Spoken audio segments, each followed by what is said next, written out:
आदरणीय अध्यक्ष जी, ये वो सदन है जहां पंडित जी को इसलिए भी याद किएगा, अनेक बातों के लिए याद करेगा, लेकिन हम जरूर याद करेंगे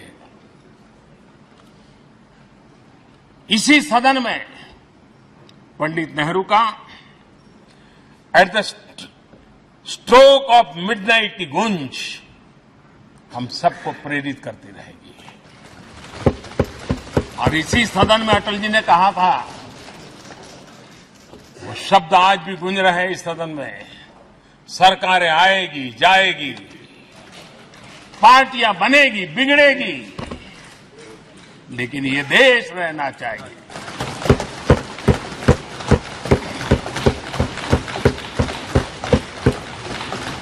आदरणीय अध्यक्ष जी, पंडित नेहरू की जो प्रारंभिक मंत्रिपरिषद थी, बाबा साहब आम्बेडकर जी एक मंत्री के रूप में दुनिया की बेस्ट प्रैक्टिसेस भारत में लाने पर बहुत जोर दिया करते थे। फैक्ट्री कानून में अंतर्राष्ट्रीय सुझावों को शामिल करने पर बाबा साहब सर्वाधिक आग्रही रहे थे और उसका परिणाम आज देश को लाभ मिल रहा है। बाबा साहब आम्बेडकर ने देश को नेहरू जी की सरकार में वाटर पॉलिसी दी थी और उस वाटर पॉलिसी बनाने में बाबा साहब आम्बेडकर की बहुत बड़ी भूमिका रही थी। आदरणीय अध्यक्ष जी, हम ये जानते हैं कि भारत में बाबा साहब आम्बेडकर एक बात हमेशा कहते थे कि भारत में सामाजिक न्याय के लिए भारत का औद्योगिकरण होना बहुत जरूरी है, क्योंकि देश के दलित पिछड़ों के पास जमीन ही नहीं है, वो क्या करेगा? औद्योगिकरण होना चाहिए। और बाबा साहब इस बात को मान करके डॉक्टर श्यामा प्रसाद मुखर्जी, जो पंडित नेहरू के मंत्री थे, उन्होंने इस देश में और पहले वाणिज्य मंत्री के रूप में और उद्योग मंत्री के रूप में उन्होंने इंडस्ट्री पॉलिसी इस देश में लाई थी।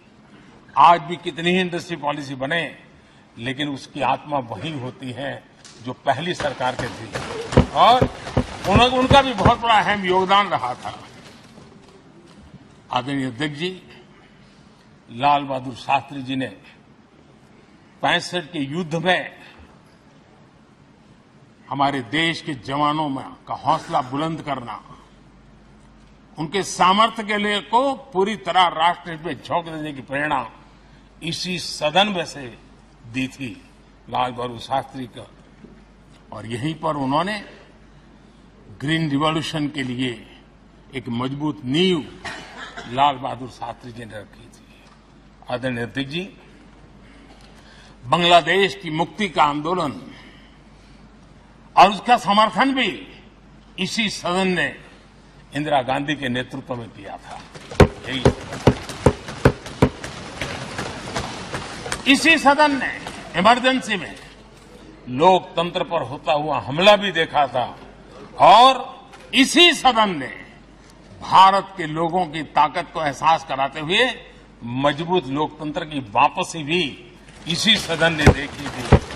वो राष्ट्रीय संकल्प भी देखा था, ये सामर्थ्य भी देखा था। आदरणीय अध्यक्ष जी, ये सदन इस बात का हमेशा ऋणी रहेगा, क्योंकि इसी सदन में हमारे पूर्व प्रधानमंत्री चरण सिंह जी ने ग्रामीण मंत्रालय का गठन किया था, रूरल डेवलपमेंट मिनिस्ट्री।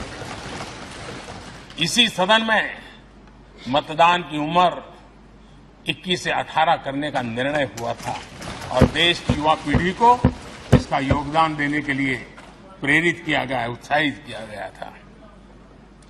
हमारे देश ने गठबंधनों की सरकारें देखी, पीपी सिंह जी हो, चंद्रशेखर जी, और बाद में एक सिलसिला चला।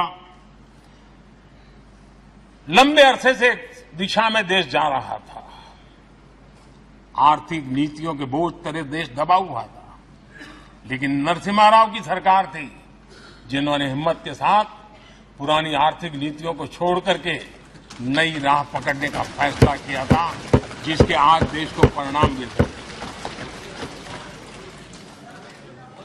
अटल बिहारी वाजपेयी जी का सरकार भी हमने इसी सदन ने देखी। सर्व शिक्षा अभियान देश में आज वो महत्वपूर्ण बन गया है। आदिवासी कार्यालय मंत्रालय अटल जी ने बनाया, नॉर्थ ईस्ट का मंत्रालय अटल जी ने बनाया, न्यूक्लियर टेस्ट भारत के सामर्थ्य का परिचायक बन गया। और इसी सदन में मनमोहन जी की सरकार कैश फॉर वोट को भी, उस कांड को भी सदन ने देखा है। आज